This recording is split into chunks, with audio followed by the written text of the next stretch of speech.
Hi everyone, welcome to this quick tutorial. Today we're going to do a quick overview of the navigation of the TitleTrak dashboard. So if you're not logged in yet, just go to navistats.com, type in our homepage, and our homepage in the upper right hand corner. Here we click login. Going to enter your credentials. And this will bring you into our dashboards. And if you've been in the dashboards before, it will take you to the last place where you left off. Otherwise, it will take you to TitleTrak's landing page. So this is the dashboard for TitleTrak. Across the top here, you've got the two products that we have, TitleTrak and Agent Map.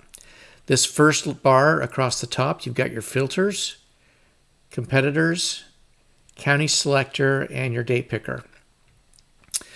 Right now, we're looking at June for Clark County.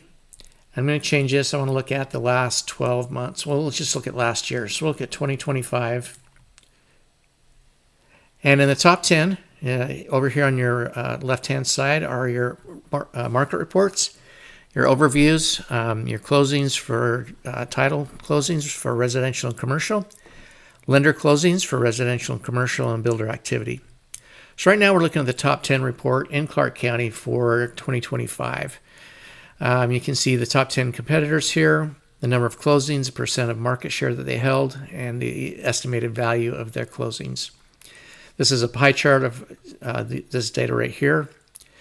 Below your market trend, or below your market share report, is a market trend report.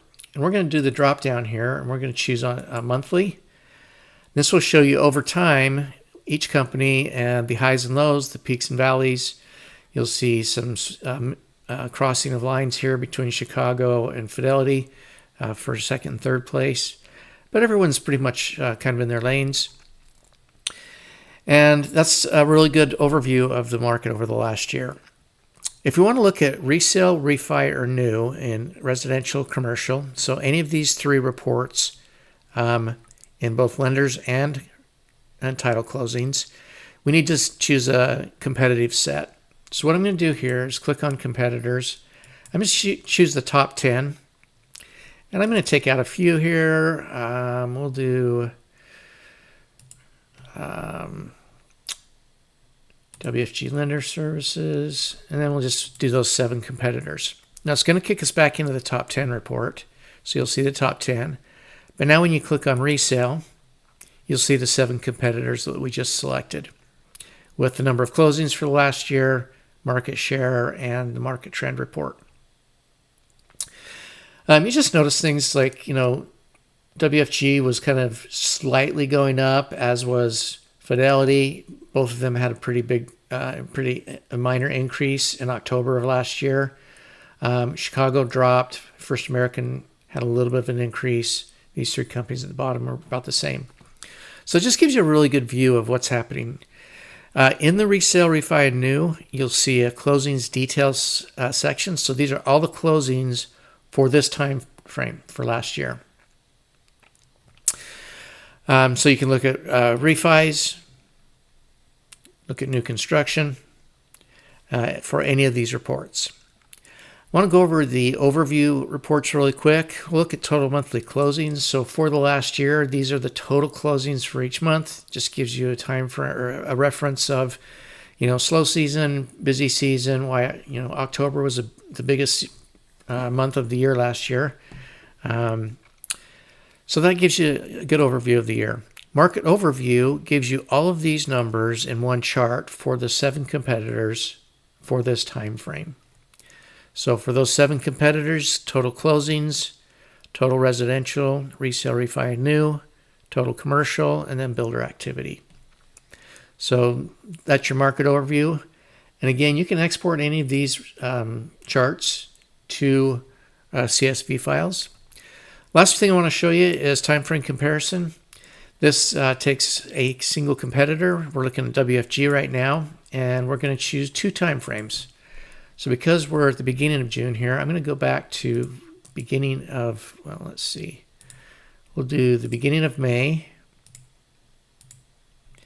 And then we're going to compare it to the previous month. So we're going to compare May of this year to April of this year. Apply that date range. And WFG in April had 334 closings, total recordings. In May, they had 321. They were off 13 total recordings for a drop of 3.9%. Overall, the market dropped from April to May 3.5%. So they're pretty much right in line with what the market did. You can see each of these different areas that they had percentages of increase or decrease. They did a lot more resales, so that number was quite a bit different. And vacant land was just down. And obviously these numbers change a lot with smaller numbers. But you can save this report, but you can also look at this from a quarter. So we can look at last quarter. So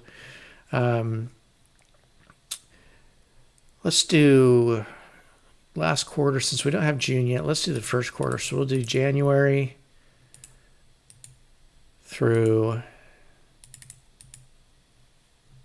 March. And then we'll do the previous period, previous quarter. So this will be Q4 of last year versus Q1 of this year by the date range. And you'll see the differences here. So really good way to see what's happening over time. You can do this for yourself, your own company, or your competitors. Hopefully that gives you a really good idea of the functionality and the navigation. Here on the left-hand side, if you have a home report saved, we'll go over that in another video. It'll show up there. This is just where we're at right now is Explore Reports, and we'll show you saved views in another video. Drop us a line. Let us know if you have any questions. Thanks, everybody. Have a great day.